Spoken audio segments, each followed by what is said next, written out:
खूप वर्षांपूर्वीची गोष्ट आहे. अली बाबा नावाचा एक सुतार होता. तो आपल्या पत्नीसोबत गरिबीत जीवन जगत होता. अली बाबा गाढवाला घेऊन जंगलात लाकडे तोडायला जात असे आणि तीच लाकडे विकून घर चालवत असे. एक दिवस तो लाकडं कापायला जंगलात गेला तेव्हा त्याला घोड्यांच्या टापांचा आवाज ऐकू आला आणि त्याला भीती वाटू लागली. बहुतेक हे चोर आहेत. मी लपून बसतो. गाढवाला झुडपात लपवून अली बाबा झाडावर जाऊन बसला. ती टोळी नेमकी त्याच झाडाखाली येऊन थांबली. अली बाबाने मोजले तर ते 40 होते. त्या लोकांनी अवजड सामान त्यांच्या घोड्यावरून उतरवलं. अली बाबा समजला की ते चोर आहेत.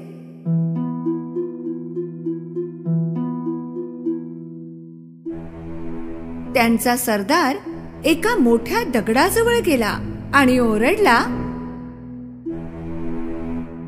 कुलजा सिम सिम. तेव्हाच काहीतरी विचित्र घडलं. तो मोठा दगड बाजूला झाला एखाद्या दरवाजासारखा आणि समोर होती एक गुहा. सगळे चोर एक एक करून आत गेले त्यांच्या अवजड सामानासह. शेवटचा चोर आत जाताच तो दगड पुन्हा त्याच्या जागी आला. अली बाबाला विश्वास वाटेना, पण थोड्या वेळाने तो दगड पुन्हा हलला.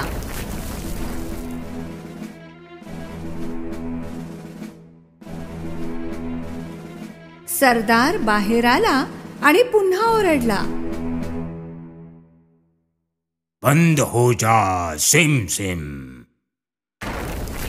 त्या दगडाने पुन्हा रस्ता बंद केला आणि ती टोळी घोड्यावर स्वार होऊन निघून गेली. अली बाबा झाडावरून उतरला आणि थेट त्या दगडापाशी गेला. त्याने तेच शब्द उच्चारले, कुलजा सिम सिम. तो दगड गडगडाट होऊन पुन्हा बाजूला झाला. अली बाबा आत गेला. आतील दृश्य पाहून त्याचे डोळे विस्फारले. सोन्याची नाणी, हिरे, खजिना असाच इतस्तः पसरलेला होता. त्याने 3 पिशव्या भरून सामान घेतलं आणि निघून गेला. बाहेर पुन्हा त्याने तेच म्हटलं जे सरदार बोलला होता, बंद हो जा सिम सिम. त्याने सर्व सामान त्याच्या गाढवावर लादलं आणि घरी गेला. घरी गेल्यावर त्याने त्याच्या बायकोला ते सामान दाखवलं. तिलाही कळेना की अली बाबाने हे सगळं कोठून बरं आणलं. एवढं सोनं कुठे मिळालं? अली बाबाने तिला सगळं सांगितलं. ती ऐकून खुश झाली आणि सामान काढू लागली. चला मोजूया, आपल्याकडे किती नाणी आहेत. नको, एक खड्डा खणून ही लपवून ठेवूया. तू नाणी काढायला जागा तयार कर, मी कासिम कडून नाणी मोजायला भांड घेऊन येते. अली बाबाचा भाऊ कासिम खूप श्रीमंत होता, पण लोभी सुद्धा. त्याने कधीही अली बाबाला मदत केली नाही. म्हणून अली बाबा म्हणाला, या नाण्यांबद्दल कोणालाही काही सांगू नकोस, कोणालाही नाही. त्याची बायको कासिमकडे मापाचं भांड घ्यायला गेली. कासिमला जरा शंका आली म्हणून त्याने विचारलं, तुला कशासाठी हवंय? काय मोजणार आहेस त्याने? अली बाबाच्या बायकोने काहीतरी खोटं नाटक सांगितलं. कासिमचा तिच्यावर विश्वास बसला नाही. त्याने हळूच भांड्याच्या खालच्या बाजूला मध लावून दिलं. त्याच भांड्याने त्यांनी नाणी मोजायला सुरुवात केली. आणि मग सगळी नाणी गाडून टाकली.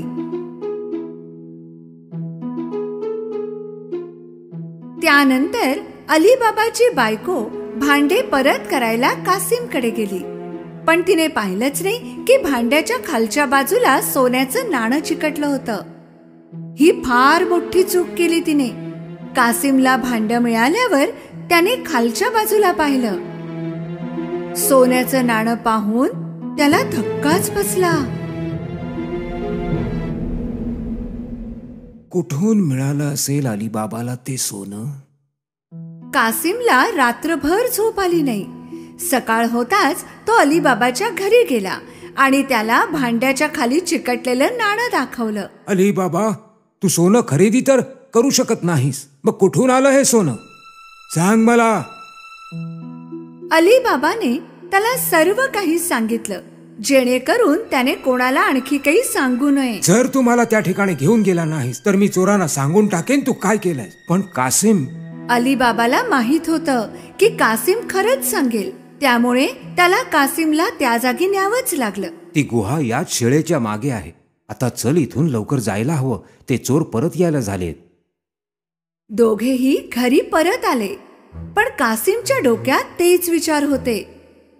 तो लगेच 2 हंडे घेऊन त्या गुहेत पोहोचला. तेथे गेल्यावर त्याने तेच शब्द उच्चारले जे अलीबाबाने सांगितले होते. खुल जा सेम सेम. तो दगड बाजूला झाला आणि दरवाजा उघडला. कासिमचा विश्वास बसेना. आतील दृश्य पाहून त्याला आश्चर्य वाटलं. एवढं सोनं पाहून त्याचं डोकंच फिरलं. घाईघाईत त्याने पोत्यात सोनं भरलं. जेव्हा मावेना तेव्हा तो बाहेर पडू लागला, पण दरवाजा तर बंद झाला होता आणि ते उघडायचे शब्द होते ते त्याला आठवत नव्हते. तो काहीही शब्द बोलू लागला. खुल जा टिम टिम, खुल जा कुमकुम, खुल जा झिमझिम. काहीही बोललं तरी तो दरवाजा काही उघडेना. तो घाबरला, त्याला काही सुचेना. तेवढ्यातच चोर गुहेपाशी आले. त्यांना कासिमची गाढवे पाहून शंका आली आणि त्यांनी आपल्या तलवारी सरसावल्या. खुल जा सेम सेम.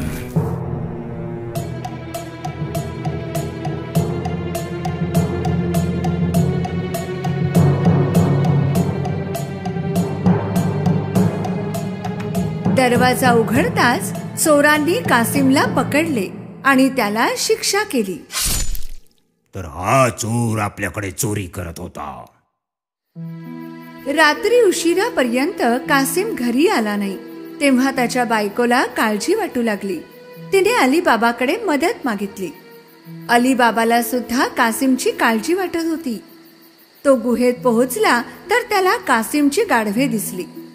तेव्हा त्याला समजले की कासिमला चोरांनी मारलं असावं. त्याने त्याच्या बायकोला सगळं सांगितलं. त्यांनी ठरवलं की ही गोष्ट कोणाला सांगायची नाही. काही दिवसांनी अलीबाबा आणि त्याची बायको कासिमच्या घरी राहू लागले. त्यांनी त्याचा व्यापार सांभाळला आणि ते श्रीमंत होऊ लागले. त्याच वेळी चोरांच्या सरदारांच्या लक्षात आलं की गुहेतून सोने दिवसेंदिवस कमी होत आहे. तेव्हा त्याने एका चोराला लक्ष ठेवायला सांगितलं. शहरामध्ये जा आणि बघ, कोणी असा माणूस आहे का की जो अचानक श्रीमंत झालाय आणि खूप खर्च करायला लागलाय. त्या चोराची नजर पडली अलीबाबावर, जो सोन्याची नाणी घेऊन बाजारात फिरत होता. त्याने त्याचा पाठलाग केला. अलीबाबा घरात गेल्याबरोबर चोराने घरावर खून केली. संध्याकाळी कासिमची बायको जेव्हा घोड्यांना पाणी द्यायला गेली, तिने ती खून पाहिली. तिच्या लक्षात आलं की काहीतरी संकट येणार आहे. तेव्हा तिने रंग घेऊन जवळपासच्या सगळ्या दरवाजांवर तशीच खून केली. सकाळ होताच 40 चोरांची टोळी अलीबाबाचं घर शोधू लागली. तेव्हा त्यांना सगळ्या दरवाजांवर तशीच खूण दिसली. निराश होऊन ते परत फिरले.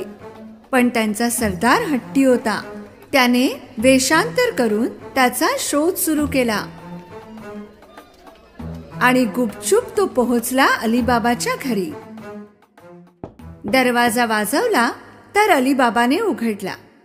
मी खूप दुरून आलोय. मी तेल विकायला चाललो होतो. असं ऐकलंय की तुम्ही इथले सर्वात श्रीमंत माणूस आहात. तेल खूप चांगलं आहे. तुम्ही घेणार?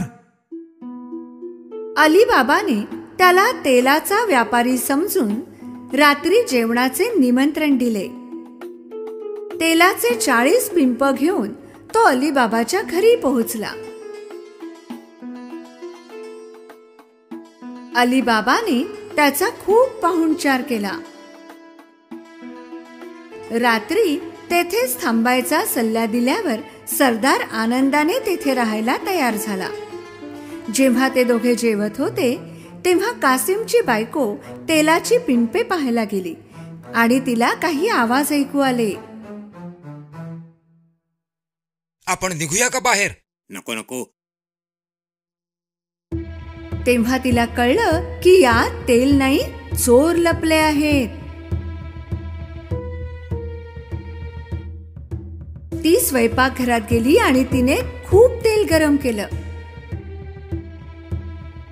आणि प्रत्येक पिंपात गरम तेल टाकलं. आत बसलेल्या चोरांची स्थिती बिघडली, पण ते काहीच करू शकले नाही.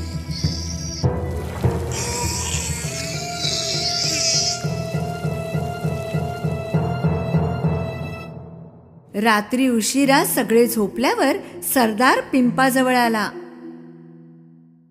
या बाहेर. त्याला काही हालचाल दिसली नाही. तेव्हा तो पुन्हा म्हणाला, झोपलात की काय?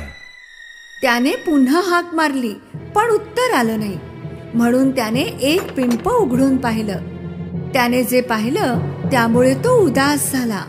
तोही पकडला जाऊ नये या भीतीने तो पळाला आणि परत कधीच तेथे आला नाही.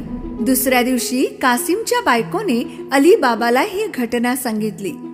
आता ते कोणत्याही दडपणाशिवाय एकत्र आनंदाने जीवन जगू लागले.